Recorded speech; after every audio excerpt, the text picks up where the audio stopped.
What is world building? It's easy to say something flippant here, like it's building the world that your characters inhabit. But it's more than that. Writer's Digest encapsulates world building as the creation of a world that is different from our own. It's a nice, quick, bite-sized explanation, but it's incomplete.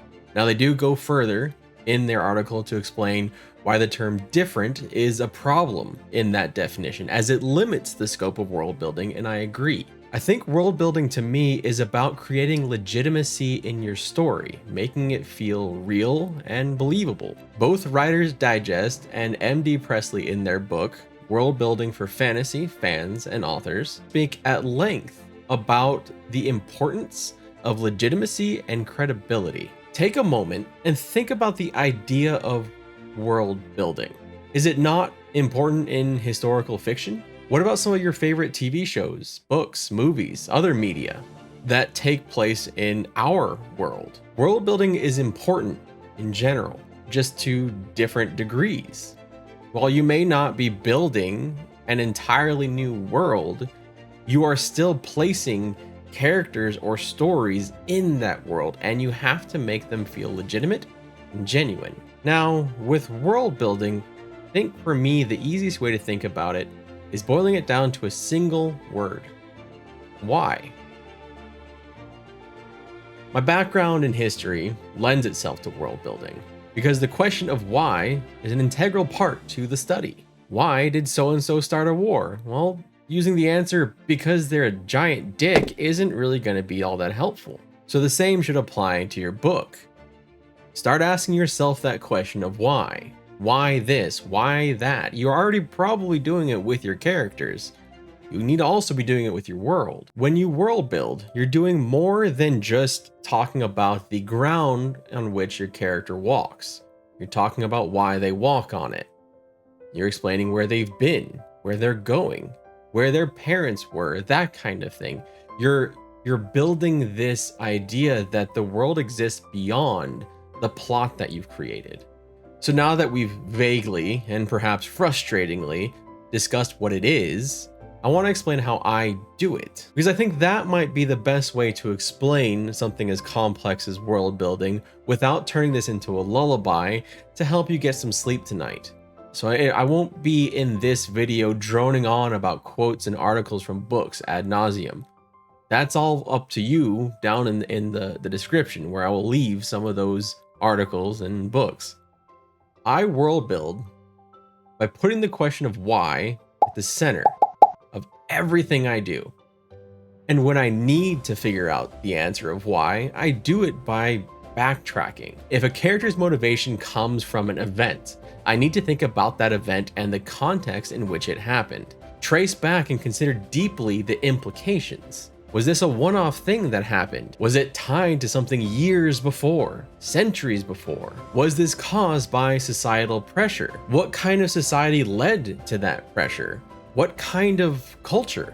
Working backwards from the character helps me because it grounds where I am. It's very easy to get lost in world building. I mean, it's a damn world, but not all of us have the patience of Tolkien. I sure as fuck don't. We can't all spend a decade building backstory and delving into the minutiae of Hobbit underwear. One could say that I world build a bit like a tree, but in reverse. The character's motivation is the leaf, but without the branch, it has no support. Without the trunk, the branch falls. Without the roots, the trunk isn't grounded. I have my own internal checks of when I feel like I have sufficiently explored the question of why. And this is not something that I could explain in any context. It's just something I've grown to know. It's important to note here that this extent for me may be completely different from you. It may be completely different from your readers. You need to find that balance of what amount of world building do you need to do to satisfy yourself and satisfy your readers. I'll say this from my own personal experience with writing Rise and Stand, both currently available on Amazon, by the way. I wasn't satisfied with the world building in Rise, so I expanded it a lot in Stand. And that actually made it easier for me to write, because the world answered some plot questions for me. It was so built out that it did that writing in a sense, because it would tell me like, well, if this would happen, then what would happen because of all these cultural things and events that have happened so far. It's kind of like when you're building characters that are grounded and real. The characters are going to have a certain reaction. You're trying not to force it in a way, because if you force it, then you're going against the tenets of what you've built. And by forcing it in an opposite direction, you're going to be kind of subverting the reader. You're leading the, I like to think of writing in a sense as you're leading a reader into logical conclusions. When you take away that logic, that flow, it makes it feel less real, and it makes it feel more like a plot hole. The goal here is always to find the narrative. Created world with no narrative means no book, no story.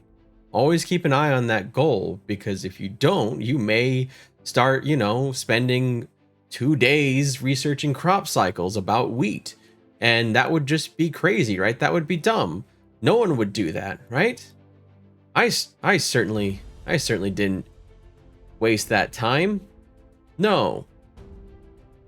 Fuck. This is all, of course, how I world build. In all seriousness, it doesn't mean it will work for you the way it does for me, but I hope this can give you a point of reference. Like I was saying, in the description below, I have added some resources that can also help you in your understanding of what world building means and how to go about doing it for your story, whatever that may be. And as a final thought, keep in mind that world building doesn't mean specifically things that are outside of the book or specifically things that are in the book. It can mean both. It can be things that you put in the book to make the world feel real. It can be things that just exist in your notes because you know that those are there and it helps you create a decision within the book itself. World building is multifaceted, and it's important to look at it as what is a tool to help you in creating a book or a story that's believable. My name is Mark Moore, author of Rise and Stand, and I hope this helped you in some way conceptualize and compartmentalize perhaps the way that world building works. Because even when I was doing this video, I realized how difficult it is to sometimes explain without making big, grand, sweeping statements. So thank you so much for watching, and I hope you have a wonderful day.